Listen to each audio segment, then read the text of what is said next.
আসুন জেনে নেই বৃহস্পতিবার কী করলে মা লক্ষ্মী দেবী খুশি হবেন, অর্থের অভাব হবে না। বৃহস্পতিবার মা লক্ষ্মীবার। এই দিনে সকল গৃহে গৃহিণীরা বা মায়েরা মা লক্ষ্মীর পূজা করে থাকেন। তিনি ধন সম্পদ ও ঐশ্বর্যের দেবী। বৃহস্পতিবার মা লক্ষ্মীর পূজা ও আরাধনা করলে সংসারে কোনোদিন ধন সম্পদ ও অর্থের অভাব হয় না। মা লক্ষ্মী হচ্ছেন দেবী অন্নপূর্ণা।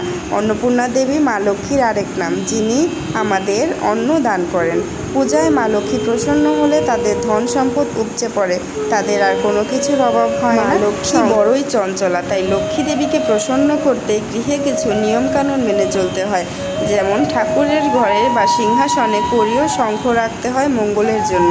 একটি বাঁশিকে জর্জেট বা সিল্কের কাপড়ে জড়িয়ে ঠাকুরের আসনে রাখলে মা অন্নপূর্ণা খুশি হন, কারণ বাঁশি হচ্ছে বিষ্ণুর অবতার শ্রীকৃষ্ণের অত্যন্ত প্রিয় জিনিস। নারায়ণের স্ত্রী মা লক্ষ্মী, সেই কারণে বাঁশি মা লক্ষ্মীর অতি প্রিয় বস্তু। দক্ষিণাবর্ত শঙ্খকে মা লক্ষ্মীর শঙ্খও বলা হয়। লাল, সাদা বা হলুদ রঙের একটি শুদ্ধ, পবিত্র ও পরিষ্কার একটি কাপড় একটি রূপার পাত্র অথবা পিতলের পাত্রের ওপর রাখতে হয় এই শঙ্খ। এই শঙ্খের মাধ্যমেই মা লক্ষ্মীর দেবীর দয়া, দৃষ্টি ও আশীর্বাদ প্রাপ্ত হয় গৃহ বা ঘরে। যে গৃহিণী প্রত্যেক শুক্রবার পায়েস ও মিষ্টান্ন দিয়ে গাভীর সেবা করেন, তার প্রতি বিশেষভাবে মা লক্ষ্মী দেবী খুশি হন। শুধু লক্ষ্মী পূজার দিনে নয়, বরং প্রত্যেক দিনই যদি গৃহে মা লক্ষ্মী দেবীর পায়ের ছাপ বা চিহ্ন আঁকা হয়, তাহলে অতি উত্তম হবে। প্রত্যেক দিন সম্ভব না হলেও বৃহস্পতিবার মা লক্ষ্মীর পূজার সময় অবশ্যই আঁকা উচিত। দেবী তুলসী হলেন মা লক্ষ্মীরই আরেকটি রূপ, তাই বাড়িতে তুলসী বৃক্ষ প্রতিষ্ঠা করা হলে সেখানে প্রতিদিন অবশ্যই বাতি বা প্রদীপ জ্বালাতে হবে।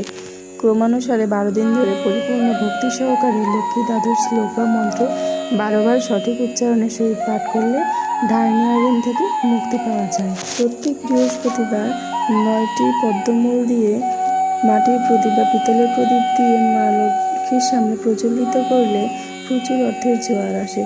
প্রত্যেক দিন স্নান করে শুদ্ধ বস্ত্র পরিধান করে মা লক্ষ্মীর গায়ত্রী মন্ত্র 108 বার জপ করলে মা লক্ষ্মী দেবী অত্যন্ত প্রসন্ন হন। পদ্মবীজের জপমালা দিয়ে জপ করতে হবে। একটানা 30 দিন মা লক্ষ্মীর বিগ্রহ বা চিত্রপটের সামনে ভক্তিভরে স্ত্রী সূক্ত পাঠ করলে বিশেষভাবে খুশি হন মা লক্ষ্মী।